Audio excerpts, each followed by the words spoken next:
बहुत दिनों के बाद आज मैं बात करने वाला हूँ भारत इलेक्ट्रॉनिक के बारे में, क्योंकि कंपनी ने एक्सचेंज को बताया कि कंपनी को ऑर्डर हाथ लगा है जिसका जो कॉस्ट है वो है 1011 करोड़ का। सिर्फ इतना ही नहीं, सबसे अच्छी बात यह है कि जो कंपनी इलेक्ट्रॉनिक्स प्रोडक्ट्स बनाती है वो कंपनी स्पेशली डिफेंस सेक्टर के लिए बनाती है। और कंपनी कंटिन्यू, चाहे वो 1 साल हो चाहे 5 साल हो, अपने शेयर होल्डर्स को एक अच्छा खासा रिटर्न निकाल के दे रही है। ये वीडियो सिर्फ एजुकेशनल पर्पज है, ना मैं कोई भी स्टॉक खरीदने की सलाह देता हूँ और ना ही बेचने की। तो मैं आज बात करने वाला हूँ भारत इलेक्ट्रॉनिक्स के बारे में। ये कंपनी 1954 में बनी और कंपनी बनाती और सप्लाई करती है electronic equipment and system to the defence sector.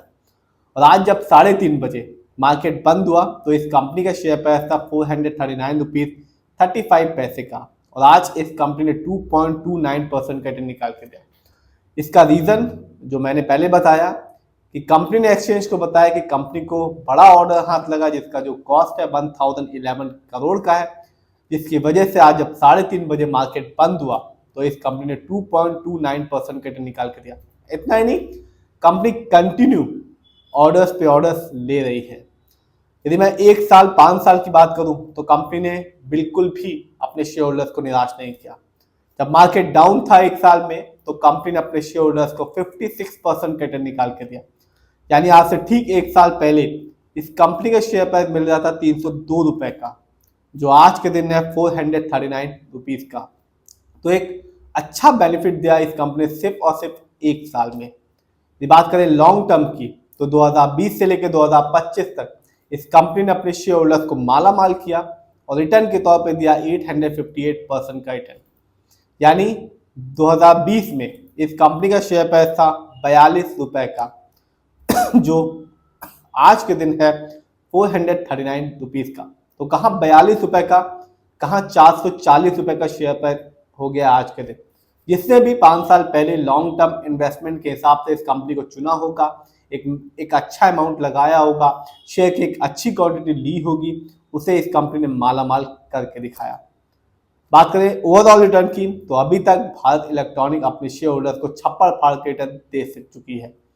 इस कंपनी का ओवरऑल रिटर्न रहा 25,897% का। यानी 2002 में इस कंपनी का शेयर प्राइस मिल रहा था 1 रुपये 31 पैसे का, जो आज के दिन है 439 रुपीज 35 पैसे का।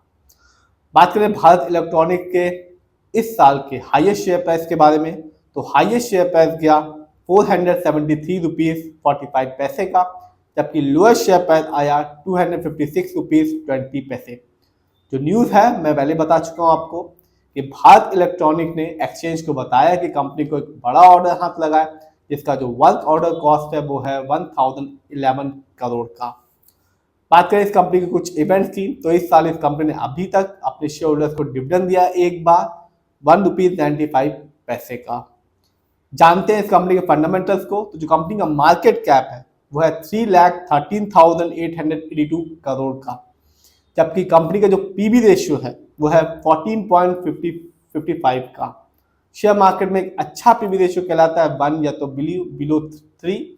और मार्केट कैप इस कंपनी का लार्ज कैप की कंपनी है क्योंकि जो मार्केट कैप है वो 20,000 करोड़ के ऊपर का है।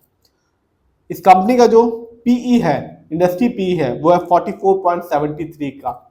शेयर मार्केट में एक अच्छा इंडस्ट्री पी होता है 20 से लेकर 25 के बीच में। ये बताता है कि जो कंपनी का स्टॉक है मार्केट में कैसा परफॉर्म कर रहा है। क्या वो बहुत ज़्यादा महंगा तो नहीं हो गया, क्या वो बहुत ज़्यादा सस्ता तो नहीं हो गया। भारत इलेक्ट्रॉनिक्स पर लोन कर्ज नहीं है क्योंकि इस कंपनी का डेट टू इक्विटी 0 है। आरओई बहुत ही अच्छा है, 28.41% है। शानदार कहा जाएगा क्योंकि शेयर मार्केट में एक अच्छा आरओई कहलाता है 15% से लेकर 20% के बीच में। आरओई बहुत इंपॉर्टेंट चीज होती है और जब भी आप किसी कंपनी के फंडामेंटल्स को देखें तो आरओई जरूर देखें।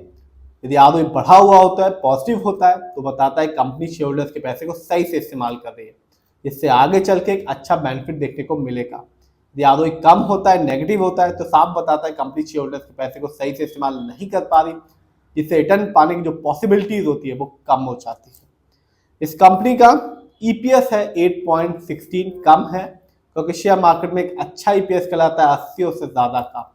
ईपीएस ये बताता है कि कंपनी लास्ट एक साल में कितना कमाया। डिविडेंड यील्ड 0.56% है। शेयर मार्केट में एक अच्छा डिविडेंड यील्ड कहलाता है 2% से लेकर 6% के बीच में। जानते हैं इस कंपनी के फाइनेंशियल्स को। जो कंपनी का रेवेन्यू रहा दिसंबर क्वार्टर में वो था 7,292 करोड़ का, जबकि 2025 में इस कंपनी का ईयरली रेवेन्यू था 24,511 करोड़ का। प्रॉफिट को देखूं तो जो कंपनी का दिसंबर क्वार्टर में प्रॉफिट था वो था 1,570 करोड़, जबकि 2025 में इस कंपनी का ईयरली प्रॉफिट था 5,287 करोड़ का।